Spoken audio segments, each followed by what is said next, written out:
Bismillahirrahmanirrahim. Assalamualaikum warahmatullahi wabarakatuh. Berjumpa kembali dengan channel saya, Mas Sarjan Channel.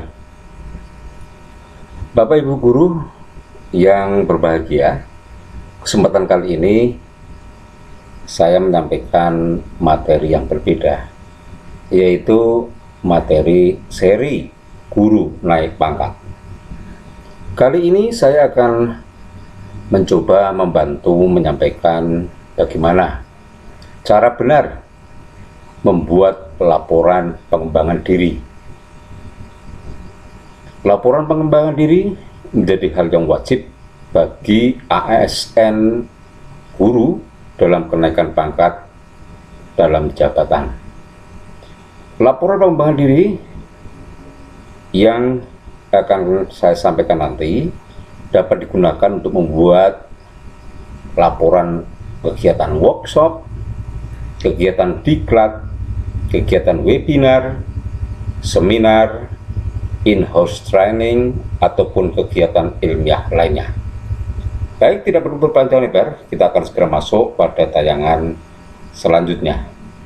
Sebelum masuk ke tayangan selanjutnya, sekali lagi mohon tolong kepada Bapak Ibu guru, rekan sejawat, teman pengajar, bagi yang belum menyentuh subscribe pada video ini, cirinya jika tulisan subscribe di bawah video ini masih berwarna merah, berarti belum disentuh.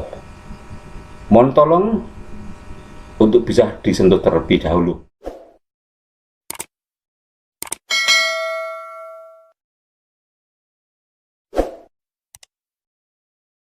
Ini. Mari kita masuk pada tayangan selanjutnya.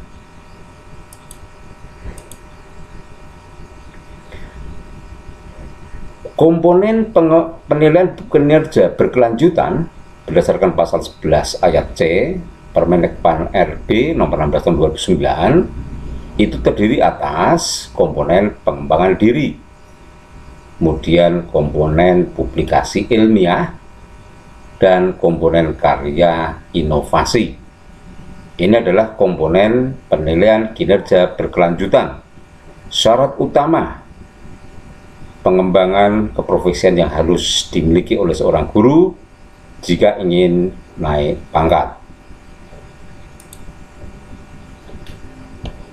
Macam dan jenis kegiatan pengembangan kinerja berkelanjutan. Ya. Macam dan jenis kegiatan penilaian kinerja berkelanjutan. Di sini kita lihat ada macam PKB, ada jenis kegiatan. Pengembangan diri ini selalu menjadi hal yang wajib dilakukan oleh guru dari pangkat yang satu ke pangkat yang lain. Isinya ada diklat fungsional, ada kegiatan kolektif guru. Kemudian komponen yang kedua ada publikasi ilmiah.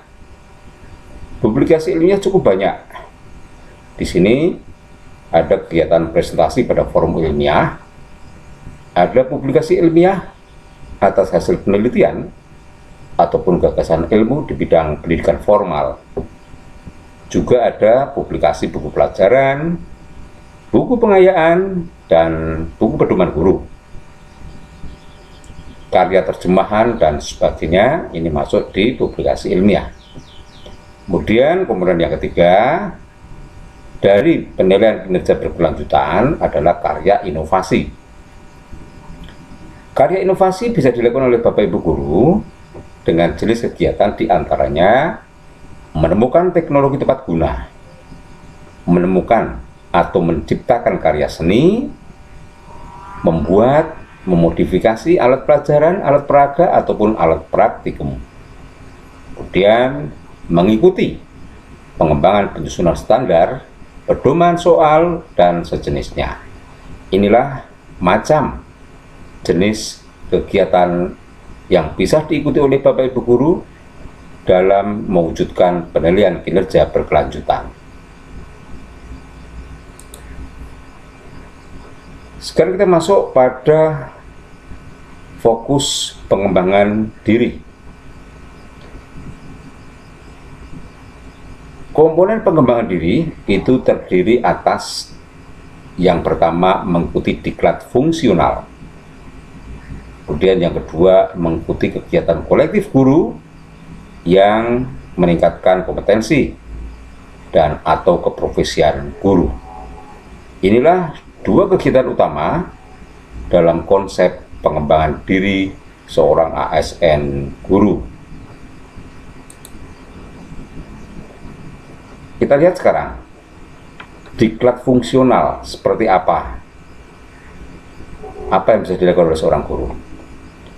Diklat fungsional bagi guru adalah kegiatan guru dalam mengikuti pendidikan atau latihan yang bertujuan untuk meningkatkan keprofesian guru yang bersangkutan dalam kurun waktu tertentu. Sekali lagi di sini batasannya adalah kurun waktu tertentu. Macam kegiatan tersebut berupa kursus, pelatihan, penataran, maupun bentuk diklat yang lain. Nah, perhatikan tabel di bawah. Di sini ada tabel lama waktu pelaksanaan diklat. Kemudian di sini angka kredit yang bisa diberikan, dan di sini ada bukti fisik yang harus disertakan dalam pelaporan diklat fungsional tersebut. Kita lihat dari paling bawah. Jika kurun waktu saat mengikuti kegiatan pengembangan diri itu antara 30 sampai 80 jam, sekali lagi 30 jam sampai dengan 80 jam, maka akan diberikan angka kredit sebesar 1,00. Perhatikan, untuk mengukur waktu, satu hari efektif itu setara dengan 8 jam. Sehingga bisa dihitung, kalau 30 sampai 80 jam, maka berapa hari kegiatan itu berlangsung.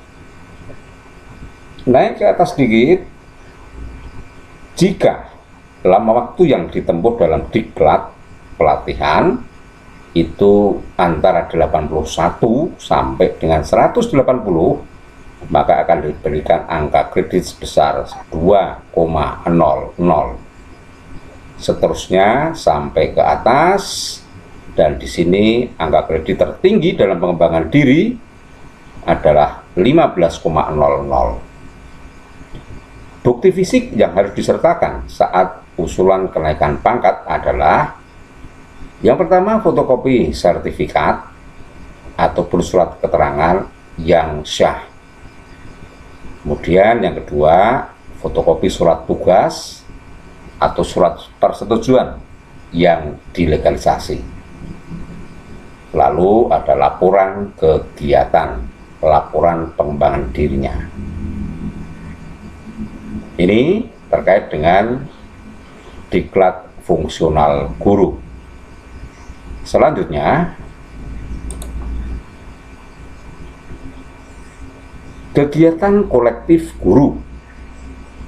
Kegiatan kolektif guru adalah kegiatan guru dalam mengikuti kegiatan pertemuan ilmiah atau mengikuti kegiatan bersama yang dilakukan guru yang bertujuan untuk meningkatkan keprofesian guru yang bersangkutan.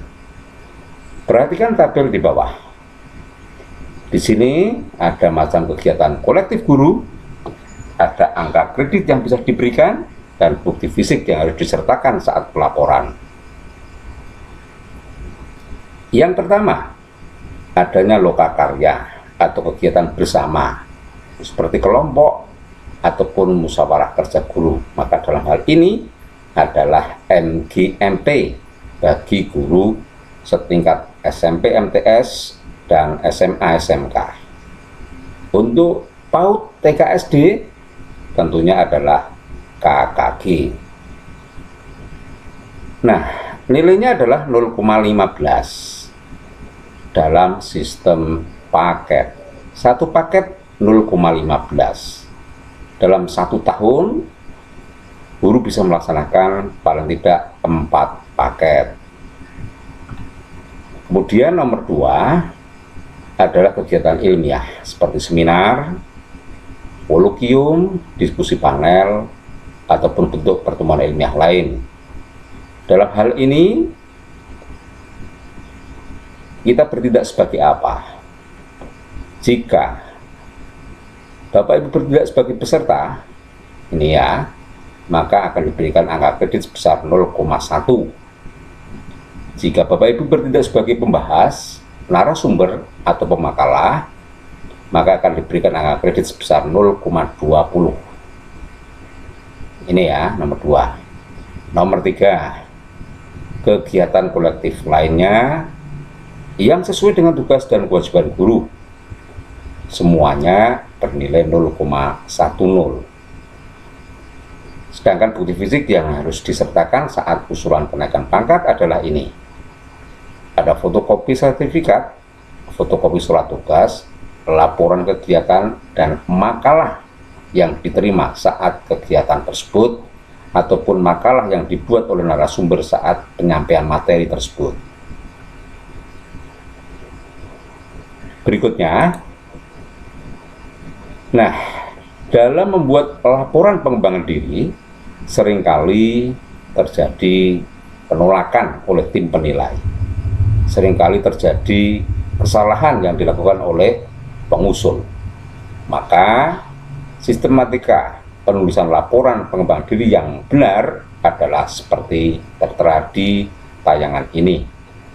Yang pertama ada halaman sampul, kata pengantar, daftar isi. Ini bagian awal.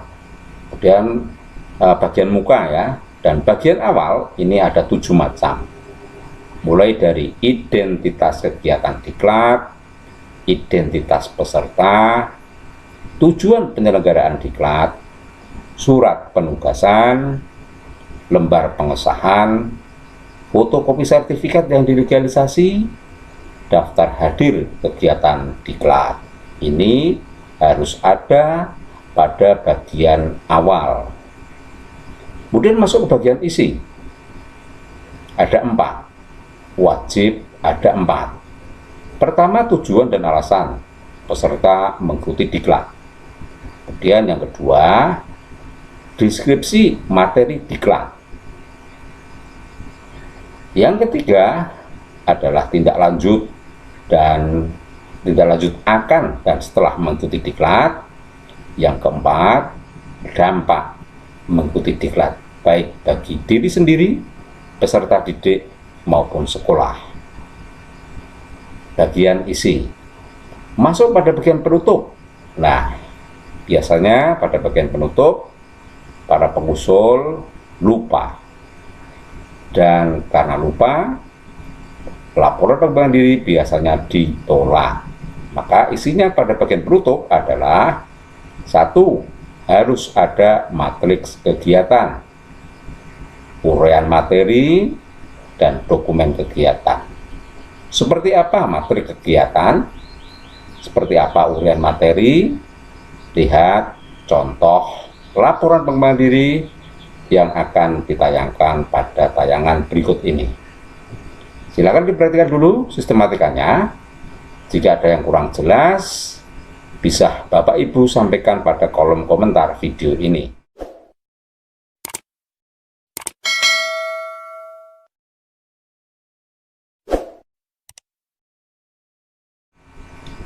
Selanjutnya, contoh laporan pengembangan diri.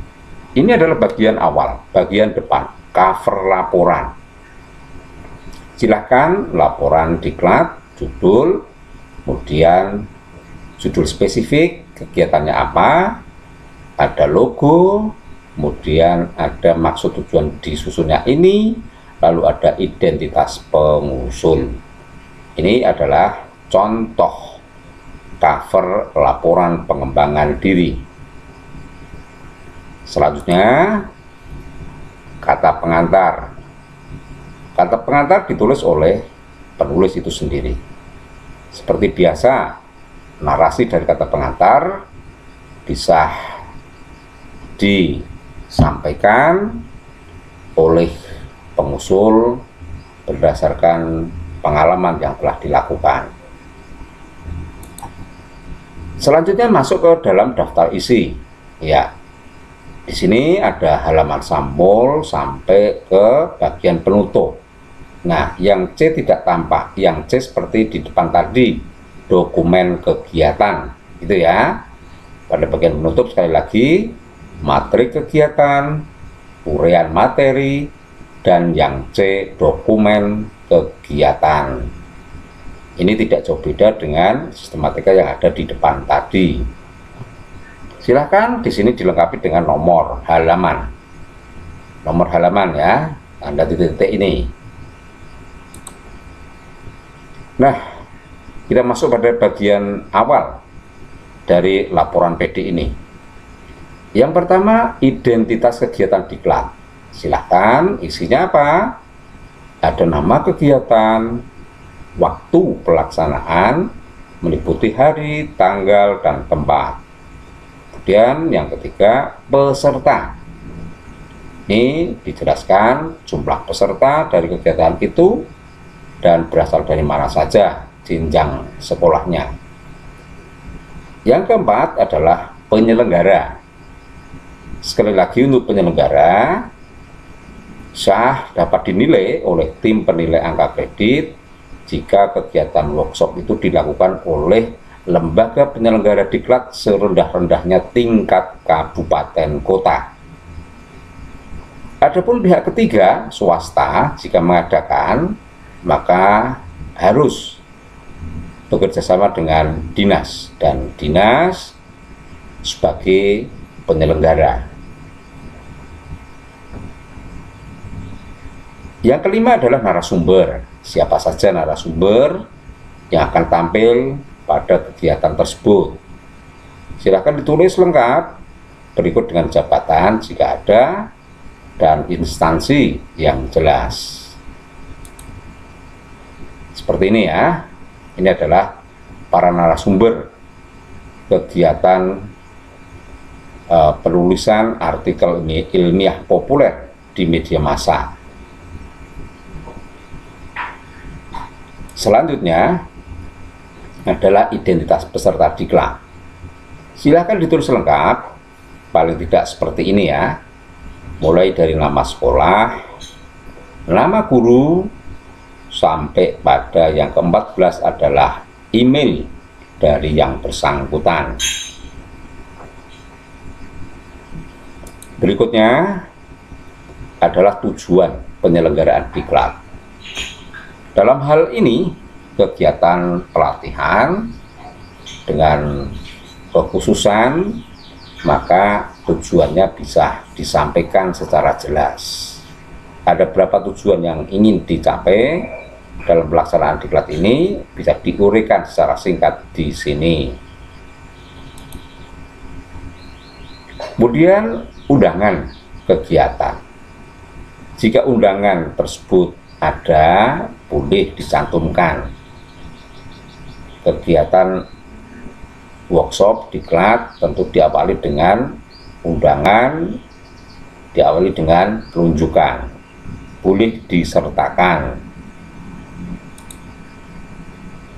Kemudian rundown kegiatan, jadwal kegiatan dari waktu ke waktu bisa ditampilkan di sini, dari tanggal hari pertama sampai dengan hari keempat bisa ditampilkan di sini, minimal 4 hari, karena dalam satu hari sekali lagi jam efektif setara dengan 8. Untuk mencapai nilai angka kredit 1,00 maka kegiatan harus dilakukan minimal 4 hari.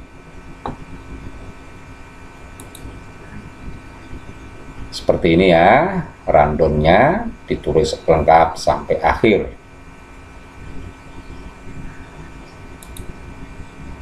Nah, kemudian surat tugas.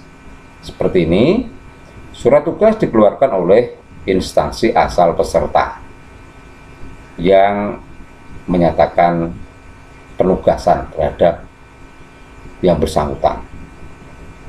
Maka ini harus ada, sifatnya wajib.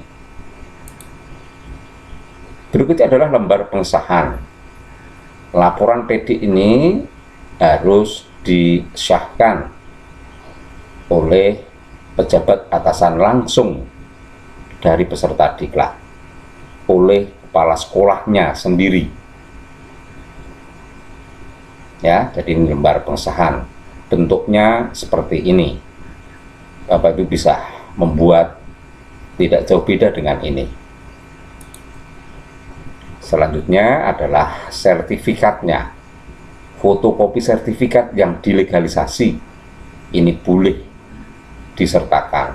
Kita lihat di sini sertifikat diklat penulisan artikel ilmiah populer, meskipun yang mengadakan adalah Jawa Pos Radar Solo, tetapi penyelenggaranya bekerjasama dengan dinas, maka di sini yang menandatangani adalah kepala cabang dinas wilayah 7 ataupun kepala dinas.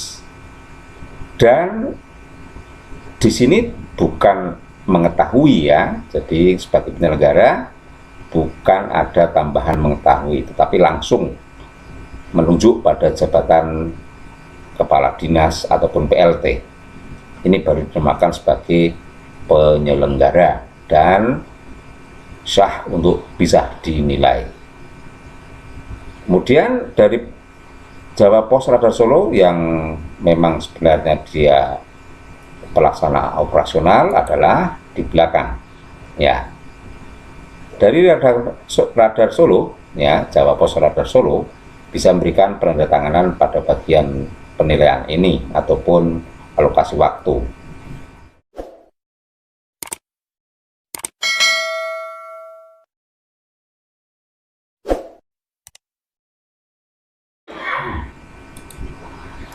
Selanjutnya bisa dilengkapi dengan daftar hadir kegiatan mulai dari hari pertama sampai hari terakhir.